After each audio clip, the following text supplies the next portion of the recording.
અત્યારે જે રાજુભાઈ કરપડા જ્યાં મિટિંગો કરે છે પોતે રાજુભાઈ મિટિંગો નથી. અત્યારે તમામ ખેડૂત રાજુભાઈને બોલાવે છે.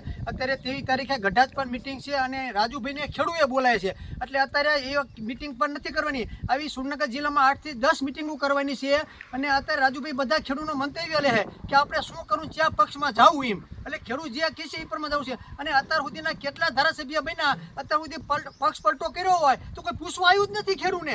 એમની રીતે કુદીને વહી ગયેલા છે. આ તો રાજુભાઈ આપણે અત્યારે પૂછવા તો આવે છે ને કે કયા પક્ષમાં જવું, શું આપણે બધાને કરવું. એટલે જે રાજુભાઈએ બધા ધારાસભ્ય કરતા હતા એના કરતાં આવું કર્યું છે. અને રાજુભાઈ શું કામ એમ કરે છે કે રાજુભાઈને ખબર છે મારે ફરીને ખેડૂત વચ્ચે જવાનું છે. અને બીજા ધારાસભ્ય એકે પણ પક્ષ પલટો કર્યો હોય પછી ખેડૂત ભાઈ દેખાણા જ નથી. 5 વર્ષ એનું કામ બધું ખતમ થઈ ગયેલું હોય છે. એટલે જે અત્યારે રાજુભાઈ કામ કરે છે ને એ ખેડૂત માટે કરે છે અને ખેડૂતના હિતમાં પણ કરવાના છે. એટલે તમામ ખેડૂતને ભેગા થાય છે અને તમામ ખેડૂત રાજુભાઈને આમંત્રણ આપે છે. રાજુભાઈ ખેડૂતને નથી કહેતા કે તમે મને બોલાવો એમ. અને ખેડૂત મંતવ્ય લેશે, ખેડૂત બધા રાજુભાઈ હેરે જ રહેવાના છે, રાજુભાઈ હેરે જવાના છે.